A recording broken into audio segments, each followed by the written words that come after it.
యోహాను సువార్త 12వ అధ్యాయము మొదటి నుంచి చదువుదాం. యోహాను సువార్త 12వ అధ్యాయము మొదటి నుంచి. కాబట్టి యేసు తాను మృతులలో నుండి లేపిన లాజరు ఉన్న బేతనియకు పస్కా పండుగకు 6 దినముల ముందుగా వచ్చాను. అక్కడ వారు ఆయనకు విందు చేసిరి. మార్త ఉపచారము చేశాను, లాజరు ఆయనతో కూడా భోజనమును కూర్చున్న వారిలో ఒకడు. చాలండి. ప్రభునందు ప్రియమైన దేవుని వాళ్ళారా, ఈ బేతని అనే గ్రామం యెరూషలేముకు ఒక 2.8 కిలోమీటర్, అంటే సుమారుగా 3 కిలోమీటర్ల లోపల ఉన్న ప్రదేశం, ఒక గ్రామం. యేసుక్రీస్తు వారు జీవించిన కాలంలో, ఆయన పరిచర్య చేసిన కాలంలో ఈ గ్రామాన్ని ఎక్కువ సార్లు దర్శించారు.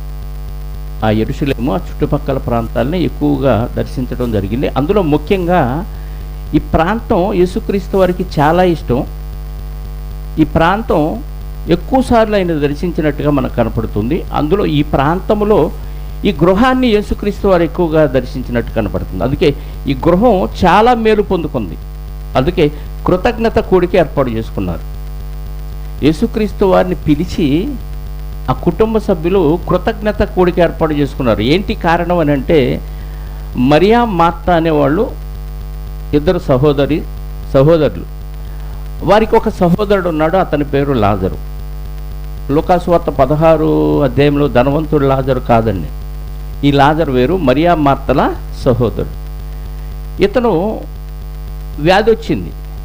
ఎందుకంటే యేసుక్రీస్తు వారు ఎప్పుడు వీళ్ళింటికి వెళ్తూ వస్తూ ఉండేవాళ్ళు. వీళ్ళతో చాలా పరిచయాలు ఉన్నాయి. ఆ ప్రాంతానికి ఎప్పుడు వచ్చినా వీళ్ళింట్లోనే భోజనం చేస్తూ ఉండేవాడు. ఈయన ఒక్కడే రాడు, ఈయనతో పాటు ఎవరుంటారు? శిష్యులు ఉంటారు. కాబట్టి ఈయన వస్తున్నాడు అంటే ఆ ఇంట్లో వాళ్ళందరూ అడవుడు చేస్తారు. అయితే లాజరు సంగతి మనం ఆలోచిస్తే, లాజర్కి ఒక జబ్బు వచ్చింది. ఆ జబ్బుతో అతను మరణిస్తాడు. అయితే విచిత్రం ఏంటంటే, ఆ లాజర్కి జబ్బు వచ్చిన సందర్భంలో యేసుక్రీస్తు వారు వేరే ప్రాంతంలో ఉంటే, ఈ మరియా మార్తను యేసుక్రీస్తు వారికి కబురు చేస్తారు. చేసినప్పుడు ఆయన వెళ్ళడం, ఆ మాట ఒకసారి మనం బైబిల్లో చూడగలిగితే, అదే యోహాను సువార్త 11వ అధ్యాయము ఒకసారి మనం జాగ్రత్తగా చూద్దాం ప్రియులారా. మొదటి నుంచి చదువుదాం. మరియు ఆమె సహోదరుడైన మార్త అను మరియా, ఆమె సహోదరి అయిన మార్త అనువారి గ్రామమైన బేతనియలో ఉన్న లాజరు అను ఒకడు, అంటే మరియా మార్త వారి సహోదరుడు లాజరు రోగి అయ్యాడు. ఇలాగూ ఈ లాజరు ఎవరయ్యానంటే, ఇప్పుడు చదివాం కదా 12వ అధ్యాయము 1-2 వచనాల్లో.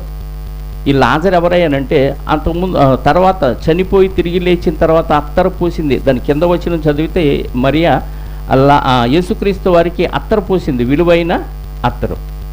ఆ మరియకు సహోదరుడని మనకి ఇక్కడ పరిచయం చేస్తున్నాడు. మనం కూడా అప్పుడప్పుడు ఎవరన్నా పరిచయం చేయాలంటే మనకు బాగా గుర్తొచ్చే ఇన్సిడెంట్ ఏదన్నా చెప్పి అప్పుడు ఆ వ్యక్తిని పరిచయం చేస్తాం. అప్పుడు మనకు బాగా గుర్తొచ్చింది. అలాగే ఈ లాజరు ఎవరయ్యానంటే, మరియా మార్తల సహోదరుడు అంటే మనకు అర్థం కాదేమోనని. ఈ మరి ఎవరయ్యానంటే 12వ అధ్యాయం 3వ వచనంలో ఎవరి గురించి చేయబడింది? ఏం చేసింది? ఆమె అత్తరు పూసింది. యేసుక్రీస్తు వారిని విందుకు పిలిచారు కదా, కృతజ్ఞత కూడికలో యేసుక్రీస్తు వారికి విందుకు పిలిచాడు. శిష్యులు కూడా వచ్చారు. అప్పుడు ఈ మరి ఏం చేసింది? మిక్కిలి విలువగల అచ్చ జటామాంసి అత్తరు ఒక సేరున్నర ఎత్తు తీసుకొని యేసు పాదములకు పూసి తన తల వెంట్రుకలతో ఆయన పాదములు తుడిచెను. ఇల్లు ఆ అత్తరు వాసనతో నిండాను. ఎక్కడ పోసింది? పాదాలకు పోసింది. ఈమెను పరిచయం చేస్తూ ఈమె చేసిన అద్భుత కార్యం, ఎందుకంటే ఆయన సమాధి నిమిత్తం ఈ కార్యక్రమం చేసిందని తర్వాత యేసుక్రీస్తు వారు చెప్తారు. అంటే యేసుక్రీస్తు వారంటే ఈ కుటుంబానికి అంత ప్రేమ. ఎంతకాలం నుంచి ఆమె ఆ ధనాన్ని కూడబెట్టిందో తెలియదు, కానీ యేసుక్రీస్తు వారిని విందుకు పిలిచి కృతజ్ఞత కూడిక ఏర్పాటు చేసుకొని విలువైన, ఎంతంట దాని విలువ ఆ రోజుల్లో 150 రూపాయలు, 300 దేనారాలు. 300 దేనారాలకి అంత విలువైన అత్తరు వచ్చింది. సేరున్నర ఎత్తు అంటే మరి మనకి అమ్మేది ఎంత? ఎంఎల్ అత్తరు చేశారు 150 పాడు. 5 ml 10 ml 10 ml అంటే చాలా ఖరీదు అది. షేరున్నారంటే ఎన్ని ఎంఎల్ వస్తాయో కదా, లీటర్లు వస్తాయి అనుకుంటా, 1 లీటర్న్నర అనుకుంటున్నాను నేను సుమారు. 5 ml 200, 100, 150 అత్తరు యొక్క క్వాలిటీని బట్టి ఎక్కువ రేటు ఉంటుంది. మరి షేరున్నర ఎత్తు ఈ రోజుల్లో మనం లెక్కేస్తే 150 కాదు, కొన్ని వేల రూపాయలు ఖర్చు అయింది. అంత డబ్బుని కూడబెట్టి యేసుక్రీస్తు వారి పాదాల దగ్గర ఎందుకు పూసిందంటే ప్రభు అంటే వాళ్ళకి అంత ఇష్టం, ప్రభు అంటే వాళ్ళకి అంత ఇష్టం. అక్కడ యేసుక్రీస్తు వారి పాదాల దగ్గరకు వచ్చి అత్తరు సీసా పగలగొట్టింది. ఇప్పుడు ఆమెను పరిచయం చేస్తూ లాజర్ను పరిచయం చేస్తున్నాడు. మళ్ళీ 11వ అధ్యాయం 3వ వచనం. ఈ లాజరు 2వ వచనం. ప్రభువునకు అత్తరు పూసి తల వెంట్రుకలతో ఆయన పాదములు తుడిచిన మరియకు సహోదరుడు అతని అక్క చెల్లెండ్రు, ప్రభువా ఇదిగో నీవు ప్రేమించువాడు రోగి అయి ఉన్నాడని ఆయనకు వర్తమానము పంపిరి. యేసు అది విని, ఈ వ్యాధి మరణము కొరకు వచ్చినది కాదు, కానీ దేవుని కుమారుడు దానివల్ల మహిమపరచబడినట్టు దేవుని మహిమ కొరకు వచ్చింది. కబురు వచ్చింది, ఈ వ్యాధి ఎందుకు వచ్చిందో నాకు తెలుసులే, దేవుడికి మహిమ, దాని ద్వారా నాకు మహిమ రావటానికే ఈ వ్యాధి వచ్చిందని అక్కడ ఉన్న వాళ్ళతో చెప్పి వెళ్ళలేదు. సహజంగా యేసుక్రీస్తు వారిని ప్రేమించి అంత ఆదరించి ఆయనకి ఆహారం పెడుతున్న కుటుంబం ఇంట్లో వ్యక్తి చనిపోయాడు అని, చనిపోవటానికి రోగి అయి సిద్ధంగా ఉన్నాడంటే వెళ్ళకపోతే ఏమనుకుంటారు చెప్పండి? ఆ సంఘానికి వచ్చే సభ్యులు ఎవరైనా మా ఇంట్లో మా అమ్మగారికి బాగలేదు, పాస్టర్ గారు ఒకసారి వచ్చి ప్రార్థన చేయండి అంటే, ఈ వ్యాధి చావుకు వచ్చింది కాదు, దేవుడికి మహిమకరంగా వచ్చింది, నేను రానని 4 రోజులు ఆగిపోయాను అనుకో, ఆ కుటుంబం సంఘానికి వచ్చిద్దా మానేసిద్దా? ఈయనే పాస్టర్ రోగి అయ్యి ఇంట్లో ఉన్నారు, వచ్చి ప్రార్థన చేయగారంటే నాకు తెలిసిలే ఎందుకు వచ్చిందో, నేను రాను అని వెళ్ళలేదనుకో, ఏమంటారు? ఇట్లాంటి పాస్టర్ దగ్గరికి మనం వెళ్ళటం వేస్ట్ అంటారు. కానీ ప్రభువారు వెళ్ళా, ఎందుకంటే ప్రభువారికి ఏం తెలుసు? భవిష్యత్తు తెలుసు. కాబట్టి 4 రోజులు ఆగి వెళ్దాం పదండి లాజర్ దగ్గరికి అన్నాడు. అనేసరికి ఎందుకు ప్రభువా అన్నారు శిష్యులు. అంటే లాజరు నిద్రించుచున్నాడు, వెళ్ళి లేపుదాం అన్నాడు. వీళ్ళు ఏమనుకున్నారంటే శిష్యులు, నిద్రపోతే ఆ బాధ, వ్యాధి బాధ మర్చిపోతాడు కదా, కాసేపన్న ప్రశాంతంగా నిద్రపోతాడు, రెస్ట్లో ఉన్నాడు కదా, మనం వెళ్ళి లేపటం ఎందుకు అని అంటే, వీళ్ళ ముద్దోళ్ళకి వీళ్ళకి అర్థం కాలేదు నేను చెప్పిన మాట అని యేసుక్రీస్తు వారు వివరంగా చెప్తాడు. ఏంటంటే లాజరు ఆల్రెడీ నిద్రించాడు, అంటే చనిపోయాడు, ఆయన్ని తిరిగి లేపుదాం అనగానే అందరిలో తోమా ఉన్నాడుగా, మనకు తెలుసుగా. యేసుక్రీస్తు వారు చనిపోయి తిరిగి లేచిన తర్వాత కూడా నేను నమ్మను, ఆయన గాయాల్లో వేలు పెట్టి చూస్తేనే తప్ప నేను నమ్మను అన్నాడు. చూసారా? ఆ తోమ, దిదుమా అనబడిన తోమ ఏం చేశాడంట? అందుకు దిదుమా అనబడిన తోమ 11వ అధ్యాయం 16వ వచనం, ఆయనతో కూడా చనిపోవుటకు మనం వెళ్ళుదామని తన తోడి శిష్యులతో ఆడు తెచ్చాడు లాజరు. కబురు వచ్చినప్పుడు వెళ్ళొచ్చు కదా, ఈయన ఎవరు? గురువుగారిని గురించి తోమ అంటున్నాడు. కబురు వచ్చినప్పుడు వెళ్ళొచ్చు కదా, 4 రోజులు ఆగి చచ్చిందాకుండి ఇప్పుడు మనం వెళ్దాం లాజర్ దగ్గరికి అంటున్నాడు. ఎందుకు? ఆ లాజర్తో పాటు మనందరం కలిసి కట్టగట్టుకొని చావటానికా? అంతే కదా భావం. ఆయనతో పాటు మనం కూడా చాటానికా రండి అంటున్నాడు ఈయన. అంటే ఇండైరెక్ట్గా ప్రభువుని ఏం చేశాడు? సెటైర్ వేసాడు. మనోళ్ళు కూడా వేస్తారు కదా సెటైర్లు కదా, సెటైర్లు వేయటంలో జబర్దస్త్లో వాళ్ళకి కూడా సరిపోరు, వాళ్ళు కూడా సరిపోరు, అంత బాగా సెటైర్లు వేస్తారు. వాక్యం పొట్టగొత్తే ఉండదు. మళ్ళీ యేసుక్రీస్తుని వెంబడిస్తూ యేసుక్రీస్తు వారు వాళ్ళ స్వస్థతలు చేస్తూ ఇన్ని కార్యక్రమాలు చేసిన దిదుమానమైన తోమ ఏమన్నాడు? మనం కూడా వెళ్ళి ఆయనతో పాటు లాజర్తో పాటు చద్దామా అంటున్నాడు. ప్రభు ఏం పట్టించుకోవాలా, ఎందుకంటే సంగతి అంతా ప్రభు వారికి తెలుసు కాబట్టి వెళ్ళాడు. వెళ్ళే సమయంలో ఆ ఊరు చివరికి రాగానే మరియా వచ్చి ఏమందో చూడండి. మార్తా 20వ వచనం చూద్దాం. మార్తా యేసుతో, ప్రభువా నీవిక్కడ ఉండిన ఎడల మా సహోదరుడు చావకుండును, ఇప్పుడైనాను నీవు దేవుణ్ణి ఏమడిగినా దేవుడు నీకు అనుగ్రహించునని ఎరుగుదుమనను. యేసు నీ సహోదరుడు మరలా లేచునని ఆమెతో చెప్పగా, అంటే ఈమెకి ఏమి నమ్మకం ఉంది యేసుక్రీస్తు వారి మీద చెప్పండి? చచ్చిపోకముందుంటే బాగు చేస్తాడు, కానీ చచ్చిపోయిన వాడు లేపలేడు. కాకపోతే నువ్వు అడిగితే దేవుడు నీకు ఇంకొక చిన్న విశ్వాసం ఉంది ఏమో కూడా, కొంత విశ్వాసం ఏమో అవిశ్వాసంగా కనబడుతుంది. బతుకున్నప్పుడైతే నువ్వు బాగు చేయగలవు, రోగుల్ని చాలామందిని బాగు చేశాడు కదా. ఇప్పుడు చనిపోయాడు, పైగా సమాధిలో పెట్టి ఎన్ని రోజులు? 4 రోజులు. 4 రోజులకి శవం తీసినా పనికిరాదు, కూలిపోయింది. కాబట్టి ఒకవేళ ఇప్పుడు కూడా నువ్వు ఏదన్నా అడిగితే జరిగిద్దేమో అంది. అప్పుడు ఆ యేసుక్రీస్తు వారు అన్నమాట చూడండి, నీ సహోదరుడు మరలా లేచునని ఆమెతో చెప్పగా మార్త ఆయనతో అంత్యదినమున పునరుద్ధానమందు లేచునని నేను ఎరుగుదును. అంటే ఈమెకి లేఖనాలు తెలుసు బాగా. కొత్త నిబంధన లేదండి, అప్పటికి కొత్త నిబంధన లేదు, ఇంకా వ్రాయబడలేదు, ఎందుకంటే కంప్లీట్ అవ్వలేదు కాబట్టి. పాత నిబంధన తెలుసు, మృతుల పునరుద్ధానం గురించి తెలుసు. ఎవరికి? మార్తకి. అవును ప్రభా, ఇప్పుడైతే లేవడు, కానీ మృతుల పునరుద్ధానం ఒకటి ఉంది కదా, అప్పుడు లేస్తాడు అని నాకు తెలుసు అన్నది. అంటే ఇప్పుడు లేపుతాడనే విశ్వాసం ఉందా లేదా? లేదు, మార్తకు లేదు. కానీ యేసుక్రీస్తు వారితో మంచి స్నేహం ఉన్న కుటుంబం ఇది. యేసుక్రీస్తు వారితో మంచి స్నేహం ఉన్న కుటుంబం. యేసుక్రీస్తు వారు చెప్తాడు ఆ కుటుంబం గురించి ఒక మాట. 11వ వచనం చూడండి, 11వ అధ్యాయంలో. ఆయన ఈ మాటలు చెప్పిన తరువాత మన స్నేహితుడైన లాజరు నిద్రించుచున్నాడు. ఏమండి, ఆ రోజుల్లోనే యేసుక్రీస్తు వారితో ఈ కుటుంబం ఏం చేస్తుంది? ఫ్రెండ్షిప్ చేస్తుంది. నిన్న ఫ్రెండ్షిప్ డే కదా, తెలుసా? బ్యాండ్లు పెట్టుకున్నారా?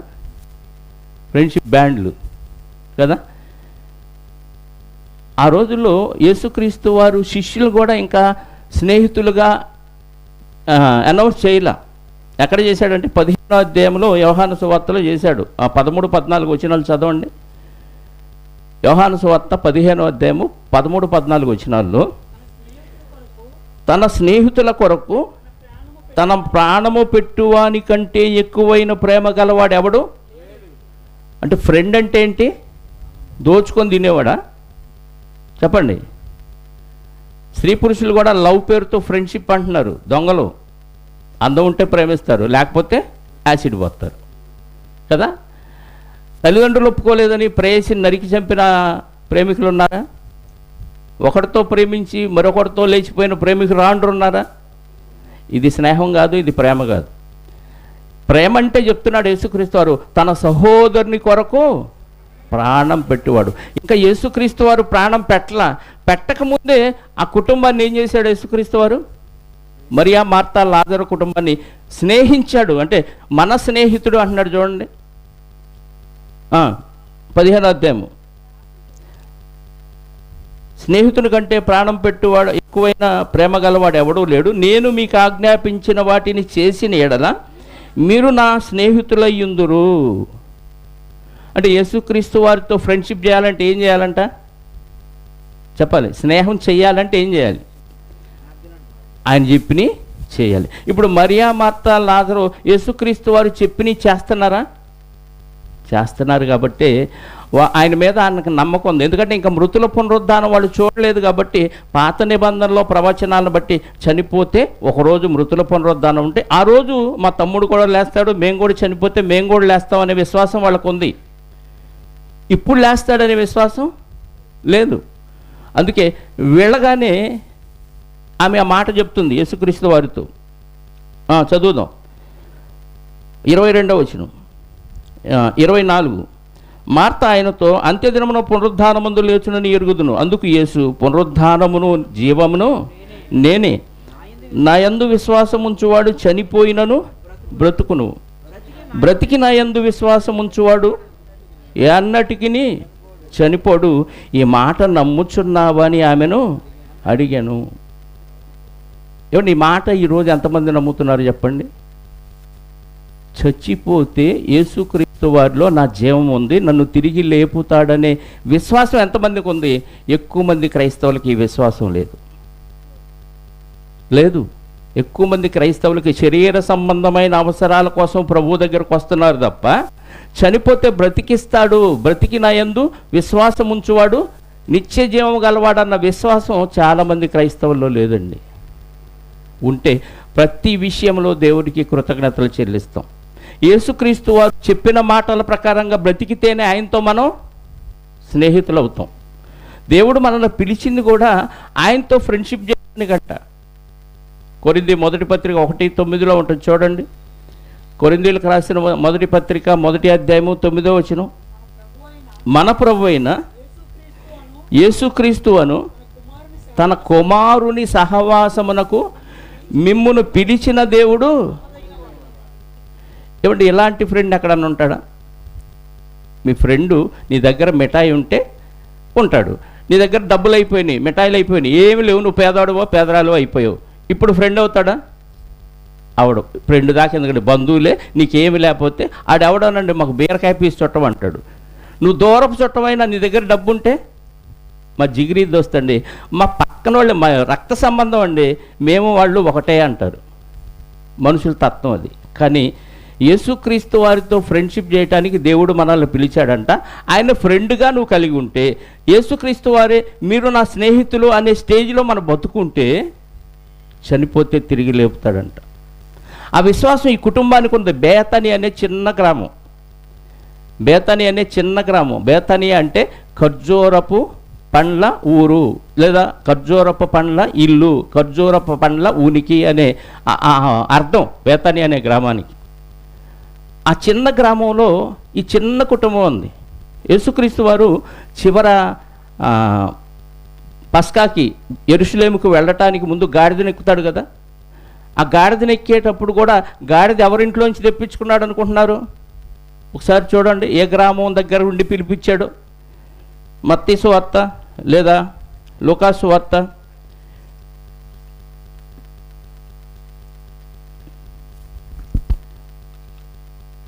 10వ అధ్యాయము 3వ వచనం. సారీ,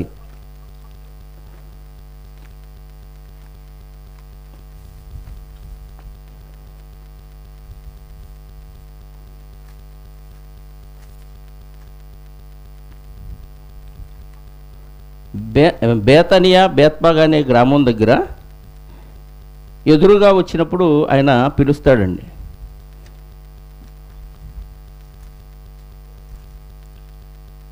చూసారా? మత్తయి సువార్త లూకా 19:29 చూడండి. సారీ, 19:29.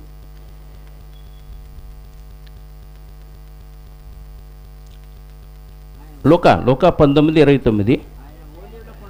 ఆయన ఒలీవల కొండ దగ్గరనున్న బేత్పగే బేతని, అంటే దానికి ఎన్ని పేర్లు ఉన్నాయి?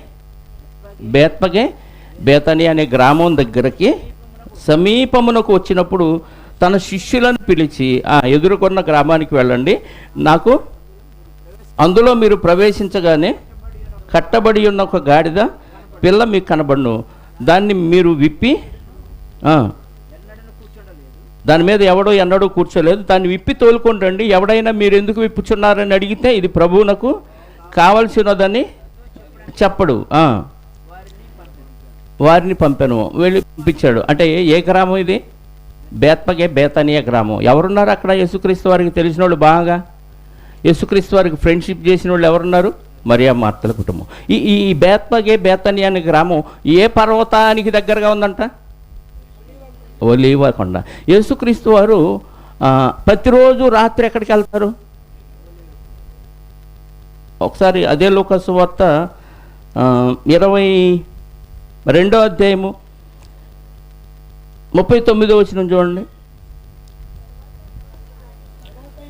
తరువాత ఆయన బయలుదేరి తన వాడుక చొప్పున ఒలీవల కొండకు వెళ్ళగా శిష్యులు ఆయన వెంట వాడుక చొప్పున అంటే అలవాటు. అంటే బేతనియా గ్రామంలో ఆనుకొని ఏముంది? ఒలీవల కొండ ఉంది. ఈ కొండ దగ్గరికి వెళ్ళి రోజు ఆయన సాయంత్రం రాత్రులు ఏం చేస్తాడు? ప్రార్థన చేస్తాడు. ఆకలి అయితే వచ్చి వీళ్ళింట్లో భోజనం చేస్తాడు. అంటే యేసుక్రీస్తు వారితో ఎంత స్నేహం ఉందో చూడండి ఈ కుటుంబానికి. మన స్నేహితుడైన లాజరు నిద్రించుచున్నాడు, లేపుతానికి వెళ్దాం రండి అంటున్నాడు. అంటే ఆ గ్రామం, ఆ పర్వతం దగ్గర ఆయన ప్రార్థన చేసుకోవటం, ఆ పర్వతం మీద, ఆ గ్రామంలో ఆ ఇంటికి ఈయనకి చాలా దగ్గర సంబంధం ఉంది. చాలా ప్రేమించారు ఆ కుటుంబ సభ్యులు. ఈరోజు నాగయ్య గారు మనల్ని పిలిచారు. దేనికి? దేనికి? దానికి వాక్యం వినిపించడానికి, కృతజ్ఞతగా వినిపించడానికి. ఈ కుటుంబం కూడా యేసుక్రీస్తు వారిని పిలిపించుకుంది. ఈ మరియా, మార్తా, లాజరు ఉన్న కుటుంబం కూడా యేసుక్రీస్తు వారిని పిలిపించుకుంది. ఆ విషయం లూకాసు వార్త 10వ అధ్యాయంలో రాయబడి ఉంది. ఈ బేతని అనే గ్రామంలో వీళ్ళ ఇల్లు ఉంది. అక్కడికి యేసుక్రీస్తు వారిని పిలిపించుకుంది. ఇంత లాజరు చనిపోక ముందు జరిగిన సందర్భం. లాజరు గారు చనిపోవటం, యేసుక్రీస్తు వారు వచ్చి లేపటం, ఇదంతా జరక్క ముందు ఒకసారి యేసుక్రీస్తు వారు నా కుటుంబానికి పిలిపించి ఆయనకి పరిచర్య చేయటానికి చూస్తున్నారు. ఆ ఇద్దరిలో ఎవరేం చేశారో చూడండి. ఇది చిన్నప్పటి నుంచి మీరు విన్నదే. లూకాసు వార్త 10వ అధ్యాయము 38వ వచనం నుండి అనుకుని చూడండి. అంతటా వారు ప్రయాణమై పోవుచుండగా ఆయన ఒక గ్రామములో ప్రవేశించను. మార్తాను ఒక స్త్రీ ఆయనను తన ఇంట, ఒక గ్రామం అన్నాడు, పలానా గ్రామం అని చెప్పలా, ఓకే. ఆమెకు మరియను ఒక సహోదరి ఉండెను. ఈమె యేసు పాదముల యొద్ద కూర్చుండి, ఎవరు వింటుంది? మరియా. మార్త ఏం చేస్తుంది? నాగే విస్తారాన్ని పనులు పెట్టుకున్నాడా? సంతకాడి నుంచి పెట్టుకున్నాడు. సరుకులు తేటం, చికెన్ తేటం, వంటోళ్ళని పిలవటం, వండించటం. మరి ఇంట్లో మరి ఎవరో తెలియదు కదా. మరి ఏం చేస్తుందంట? ఇప్పుడు మీరు అందరూ మరియలే కదా. వాక్యం దగ్గర కూర్చొని, వాక్యమై ఉన్న యేసు పాదాల దగ్గర కూర్చొని ఏం చేస్తుంది? ఆయన బోధ వింటుంది. మార్తమ్మ ఏం చేస్తుంది? పిలిచిందెవరు? అక్కడ రాయబడింది చూడండి. మార్తను ఒక స్త్రీ ఆయనను తన ఇంట చేర్చుకొనెను. మార్త చేర్చుకొనెను, మరియ కూర్చుకొనెను. ప్రభు పాదాల దగ్గర కూర్చుకుంటుంది. మార్తేమో ఇప్పుడు ఎందుకు చేస్తుంది విస్తారమైన పనులు? చెప్పండి. యేసుక్రీస్తు వారికి భోజనం చేయటానికి. ఆయన ఒక్కడే వస్తాడా? రాడు. 12 మంది ప్లస్ ఈయన 13 మంది. ఇంకెవరైనా ఎక్స్ట్రా వస్తే రావచ్చు. ఎంతమందికి భోజనాలు ఎవరు చేయాలి? మార్త. తప్ప? మార్త చేసేది తప్ప రైటా? ఏం మాట్లాడరు. కొన్నేళ్లలో అయితే కృతజ్ఞత కూడికో ఏదో కూడికి పెట్టి ఒక పక్క వంట వాళ్ళు వండుతూ ఉంటారు, ఇంట్లో వాళ్ళందరూ వాళ్ళకి సహాయం చేస్తూ ఉంటారు, చుట్టాలు వస్తే పలకరించుకుంటూ ఉంటారు. వీళ్ళంతా చేర్చుకున్న వాళ్ళు ఏం చేస్తారు? మీటింగ్ పెట్టండి, మా ఇంటి దగ్గర కూడికి పెట్టండి అన్న వాళ్ళందరూ ఏం చేస్తారు? వచ్చిన వాళ్ళు పలకరేయటం, వంట వాళ్ళకి సాయం చేయటం, వంట దగ్గర కార్యక్రమాలు చూడటం. ఇటు పక్క కూర్చుకునేవాళ్ళు ఎవరు? మీటింగ్కి వచ్చిన మనలాంటి కదా. అది రైటా రాంగా? వాళ్ళు వంట వండించటం, కార్యక్రమాలు చేయటం, వచ్చిన వాళ్ళకి ఆతిథ్యం ఇవ్వటం రాంగా రైటా? ఇప్పుడు మార్త చేసేది తప్ప రైటా? ఒకసారి 13వ అధ్యాయము హెబ్రీ పత్రిక 1వ వచనం చూడండి ఏముందో. సహోదర ప్రేమ నిలూరముగా ఉండనీయుడి, ఆతిథ్యము చేయ మరొకడి. ఆతిథ్యం చేయమన్నాడా వద్దన్నాడా? చేయమన్నాడు. ఇప్పుడు మార్త ఏం చేస్తుంది? ఆతిథ్యం చేస్తుంది. అది రైటేగా? రైటా రాంగా? రైటే. ఇప్పుడు మరియమ్మ ఏం చేస్తుంది? కూర్చుకుంటుంది. ప్రభు పాదాల దగ్గర చేరి కూర్చుకుంటుంది. కానీ ప్రభు ఏమన్నాడో తెలుసా? ఇది మనం గమనించాల్సి. మన దృష్టిలో అది రైటే, ఇది రైటే, కానీ దానికంటే రైటేది, అది ఆలోచించాలి. ఇప్పుడు ప్రభు ఏమంటున్నాడు చూడు. ఊరికి నల్ల ప్రభు ఏమొచ్చి మార్తమ్మ వచ్చి మరియమ్మ మీద కంప్లైంట్ చేస్తుంది. ఏమంటుంది మార్త?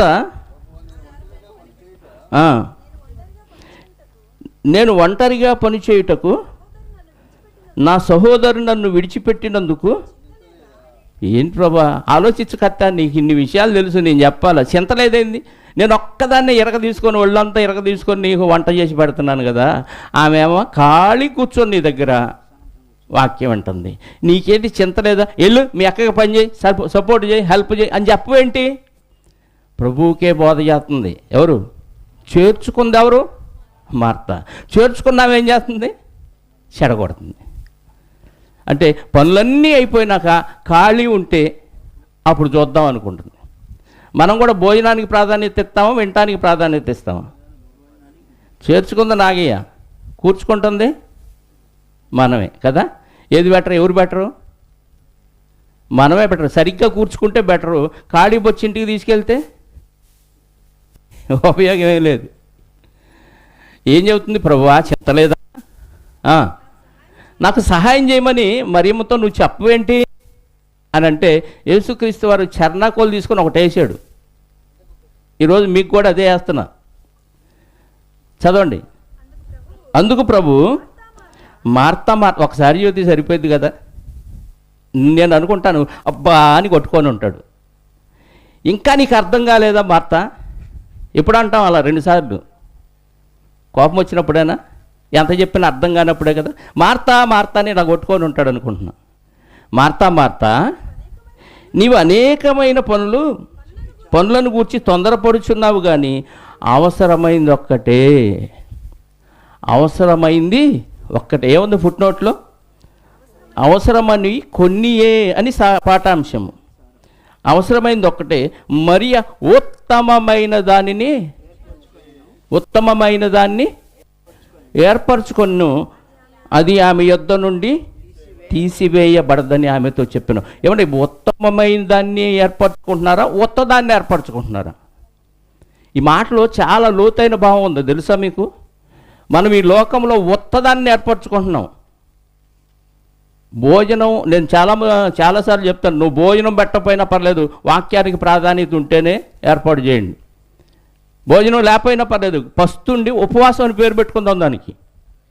కానీ భోజనం నిమిత్తం దేవుడి పని పాడు చేయదు. అది ఉత్తదే. ఇప్పుడు తింటే కాసేపటికి అరిగిపోద్ది, మళ్ళీ తెల్లారేయాల్సిందే కడుపులో. ఈ కడుపు దేవుడు ఊరుకోడు. అది ఉత్తదంట. మరియమ్మ ఏర్పాటు చేసుకుంది ఉత్తమమైంది. అంటే ఇది నీ దగ్గర నుంచి పోదా? తీసేయలేరు ఎవరు. దొంగలు దోచుకోలేంది, ఎవడు పాడు చేయలేంది, చిమ్మెట కొట్టలేంది, ఏ ప్రకృతి వైపరీత్యాలకు నాశనం కాంది ఏదైనా ఉందంటే దేవుని వాక్యం ఆయన పాదాల దగ్గర చేరి కూర్చుకోవటమే. ఈ భావం, ఈ అర్థం తెలిస్తే వాక్యం వాక్యం వాక్యం అనేది పరితపించిపోతారు. వాక్యం చెబుతుంటే నిద్రపోతున్నావు అంటే అసలు మార్తలాగా లేవు, ఇటు మరి ఎలాగా లేవు కదా. వాక్యం చెబుతున్నప్పుడు నిద్రపోతున్నారంటే అర్థం ఏంటి? నువ్వు చేర్చుకోవట్లేదు, కూర్చుకోవట్లేదు. మరి ఏం చేస్తున్నావు? ఊడ్చుకుంటున్నావు. రేపు ఊడ్చి అవతల పడేస్తాడు, అంతే, డౌటే లేదు. ఉత్తమమైన దాన్ని మరియా ఏర్పరచుకుంది. ఏమంటే ఇందాక 12వ అధ్యాయం యోహాను సువార్తలో కూడా ఎక్కడ చేరి ఏం పూసింది చూడండి. యేసుక్రీస్తు పాదాలకు అత్తరు పూసి అని ఉంది చూడండి. ఉందా? యేసుక్రీస్తు వారి పాదములకు అత్తరు పూసి తన తల వెంట్రుకలతో ఆ పాదములు తుడిచెను. తల వెంట్రుకలతో పాదములు తుడిచెను. 11:32 కూడా చూడండి. యోహాను సువార్త 11వ అధ్యాయం 32వ వచనం. అంతటా మరియా యేసు ఉన్న చోటికి వచ్చి ఆయనను చూచి ఆయన పాదముల మీద పడి, 3 సార్లు రాయబడి ఉందండి కదా. మార్త పని చేసుకుంటే మరియమ్మ గారు యేసు పాదాల దగ్గర చేరి కూర్చుకుంటుంది. ఇక్కడికి వచ్చేసరికి యేసు పాదాల దగ్గర చేరింది పడి. 12వ అధ్యాయంలో యేసు పాదములకు అత్తరు పూసింది. అంటే మరియా యేసు పాదాలను విడిచిపెట్టట్లా. మరియా అంటే చేదు అని అర్థం అండి. మారా అంటాం కదా, చేదు. నయోమి అన్న చేదే, మరియా అన్న చేదే. మిరియాములో నుంచి వచ్చిందే మరియా. మార్త అంటే ఇల్లాలు అని అర్థం అంట. లాజరు అంటే దేవ సహాయం, దేవుని సహాయం అని అర్థం. మరియమ్మ గారు ఏం చేస్తున్నారు ఇక్కడ? యేసు తల్లి అని మరి కాదు, బైబిల్లో 6-7 మరియమ్మలు ఉన్నారు. వాళ్ళల్లో ఈమె లాజరు మార్త సహోదరి అయిన మరియా ఏం చేస్తుంది? ఎక్కడ చూసినా ఈ ప్లేస్ ఎక్కడ ఉంది? యేసు పాదం. ఎందుకు యేసు పాదాల దగ్గర ఉంటుంది చెప్పండి? ఎందుకు యేసు పాదముల దగ్గర ఎందుకు ఉంటుందంటే, యేసు దగ్గర కూర్చుకునే అవకాశం ఉంది, సంపాదించుకునే అవకాశం ఉంది. మహాజ్ఞానాన్ని బోధిస్తున్నాడు, పరలోకానికి వెళ్ళే జ్ఞానాన్ని ఆయన బోధిస్తున్నాడు. ఇది ఎవ్వడు బోధించలేడు. ఆల్రెడీ వీళ్ళకి ధర్మశాస్త్రం బాగా తెలుసు కాబట్టి ఆ ధర్మశాస్త్ర ప్రకారంగా, ప్రవచనాల ప్రకారంగా మమ్మల్ని రక్షించి పరలోకం చేర్చడానికి వచ్చిన మహానుభావుడు ఈయనే అన్న విషయం తెలుసు. అందుకే పునరుద్ధానం గురించిన అవగాహన ఉంది. అందుకే యేసుక్రీస్తు వారు చెప్పే విషయాలకి పనులన్నీ పక్కన పెట్టి భోజనం లేకపోయినా పర్లేదు అనుకొని మరియమ్మ గారు ఎక్కడున్నారు? యేసు పాదాల చెంత కూర్చుకుంటూ ఉంది. ఎందరికి ఉంది ఈ అలవాటు? రోజుకొకసారి బైబిల్ చదివే అలవాటు ఎంతమందికి ఉంది? చేతులు లెగవు. రోజుకు 3 పూట్ల తినే అలవాటు ఎంతమందికి ఉంది? అన్ని చేతులు లెగుతాయి కదా. కూర్చుకోవాలి. మరి మార్తమ్మ గారు ఏమన్నా తప్ప? ఆమెకి ఉంది భక్తి. చేర్చుకుందంటేనే భక్తి. ఆమె ఏం చెప్పింది యేసుక్రీస్తు వారితో 11వ అధ్యాయంలో? నువ్వు ముందుగా వస్తే నా సహోదరుడు బతికుండేవాడు. అంటే ఏ విశ్వాసం ఉందా ఆమెకి? అంటే భక్తి ఉందా? ఆమెకు కూడా భక్తి ఉంది. కాకపోతే అంతకుముందు ఎప్పుడూ జరగల. చనిపోయినోడిని తిరిగి లేపటం, పైగా 4 దినాలు సమాధిలో ఉన్న కుళ్ళిపోయిన శవాన్ని తిరిగి లేపటం అనేది ఇంతకుముందు చూడలేదు. కాబట్టి ఆయన ఇలాంటి కార్యాలు చేస్తాడని ఆమెకు తెలియదు. కాబట్టి అపనమ్మకంతో ఉంది. కానీ ఎప్పుడైతే లాజరు చనిపోయిన తర్వాత తిరిగి లేపిన తర్వాత కృతజ్ఞత కూడిక ఏర్పాటు చేసుకుందో, అప్పుడు ఇదే మార్త ఏం చేస్తుందో తెలుసా? 12వ అధ్యాయం చదివా ఇందాక, మర్చిపోయా. యోహాను సువార్త 12వ అధ్యాయంలో ఇదే మార్తమ్మ గారు ఏం చేశారో తెలుసా?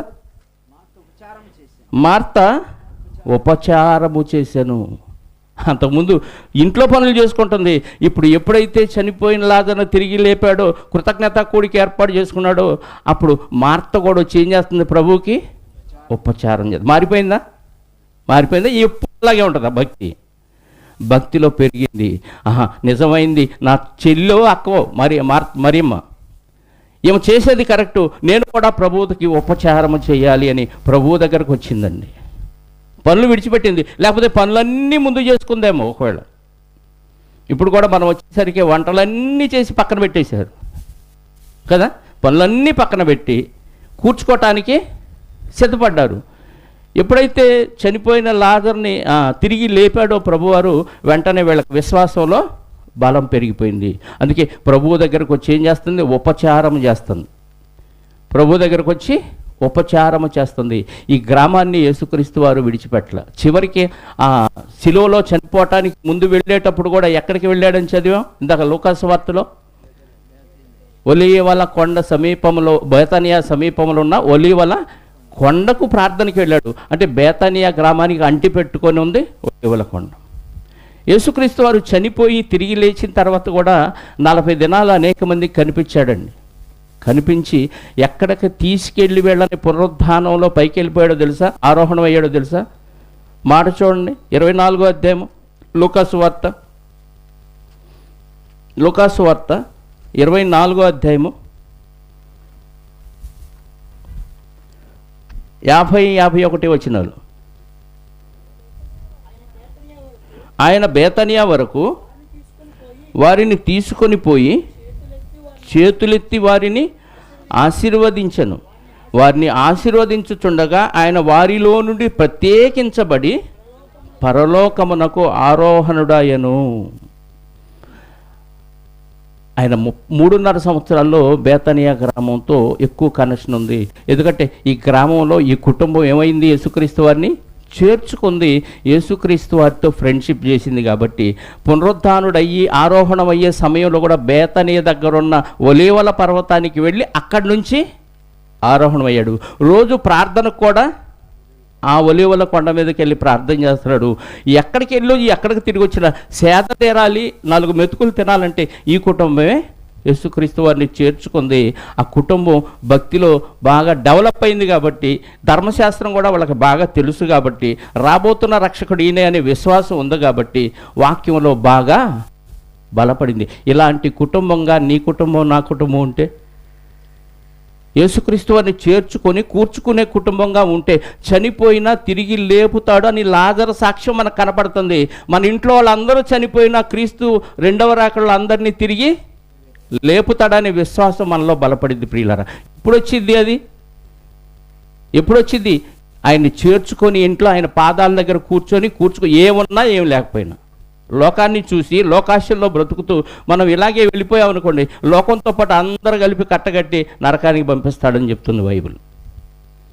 ఈ కుటుంబం గురించి దేవుడు ఎందుకు రాయించాడంటే, ఇలాంటి కుటుంబం ఉండాలి, ఆయన్ని చేర్చుకోవాలి, ఆయన పాదాల దగ్గర కూర్చుకోవాలి. అప్పుడే నిత్య జీవం కలిగిన వాడు ఆయన, నిత్య జీవం కలిగిన వాడుగా ఆయన వాళ్ళకి అర్థమయ్యాడు. అర్థమైన తర్వాత ఇక కృతజ్ఞత కూడికి పెట్టి లాజరు కూడా ఆయనతో పాటు భోజనాన్ని కూర్చున్న వాళ్ళలో ఒకడని ఉంది 12వ అధ్యాయంలో. అంటే చనిపోయిన లాజరు తిరిగి లేపాడంట ప్రభువారు. వెళ్ళి చూద్దాం రండి అని ఒక వింతగా చూశారు. చనిపోయి 4 రోజులు సమాధిలో కుళ్ళిపోయిన శవంగా ఉన్న ఒక వ్యక్తి ఈరోజు సజీవంగా ఉండి ఏ బ్యాడ్ స్మెల్ లేకుండా యేసుక్రీస్తు వారి పక్కన కూర్చొని భోజనం చేస్తున్నాడంట.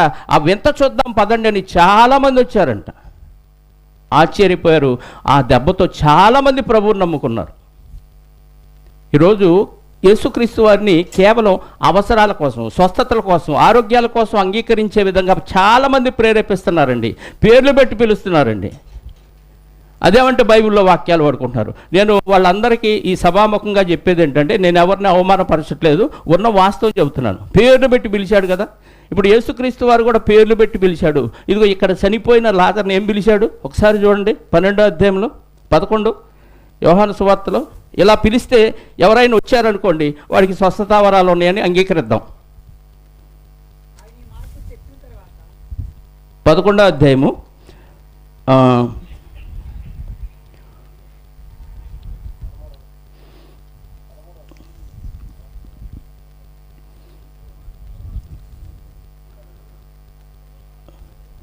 43 ఆయన అలాగూ చెప్పి లాజరు బయటికి రమ్మని బిగ్గరగా చెప్పగా, ఎక్కడి నుంచి పిలిచాడు? సమాధి బయట నుంచి పిలిచాడు. లాజరు ఎక్కడ ఉన్నాడు?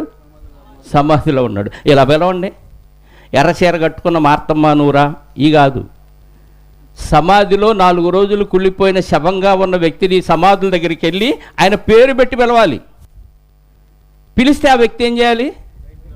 ప్రేత వస్త్రాలతో కట్టబడి శవంగా బయటకు వస్తే అప్పుడు యేసుక్రీస్తు వారు ఏమన్నాడు? వచ్చాడా లాజరు? చనిపోయినవాడు కాళ్ళు చేతులు కట్టబడిన వాడై వెలుపలికి వచ్చెను. అతని ముఖమునకు రుమాలు కట్టియుండెను. అంతటా యేసు, మీరు అతని కట్లు విప్పి పోనీయుడని వారితో చెప్పాను. కట్లు కట్టి ఉన్నాయి శవానికి. సుగంధద్రవ్యాలని పూసి శవానికి కట్లు కట్టి సమాధిలో పెడతాడు. యూదుల ఆచారం అది.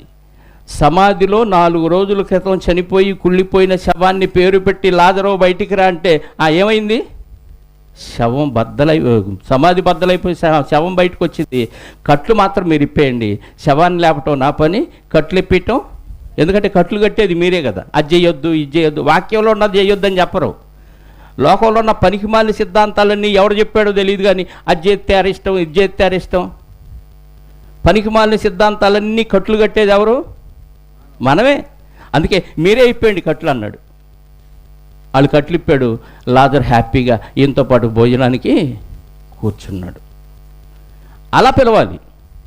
నిజమైన దేవుని శక్తి ఏంటంటే అప్పుడు బయటపడింది. ఇప్పుడు ఎవడైనా ఇంక అభ్యంతరపరుస్తాడా? మీరు సువార్త ప్రకటించొద్దు, మీ యేసుక్రీస్తు మంచోడు కదా అని ఎవడన్నా అంటాడా? ఇలా పిలిస్తే శవాలను లేపితే ఎవడంటానికి లేదు కదా, అవకాశం లేదు. ఇప్పుడు జరగట్లేదు కాబట్టి ఎవడైనా ఏదైనా అంటాడు. నీ దేవుడు నిజమైన దేవుడు, సజీవుల్ని మృతుల్ని సజీవులుగా లేపగలిగిన దేవుడు అన్న విశ్వాసం నీకుంటే అదే విశ్వాసంతో ప్రభువు పాదాల దగ్గర చేరి ఆయన వెంట చేర్చుకొని కూర్చుకొని పునరుద్ధానంలో పాలిభాగస్తులు అవుతారని, అవ్వాలని ఈ కుటుంబం ద్వారా దేవుడు మనకిచ్చిన ఈ వాక్య సందేశాన్ని విని అందరూ హృదయంలో భద్రపరుచుకొని ఆ విధానంలో ముందుకు సాగాలని ప్రేమతో మనవి చేస్తూ ఈ నా మాటలు ముగిస్తాను.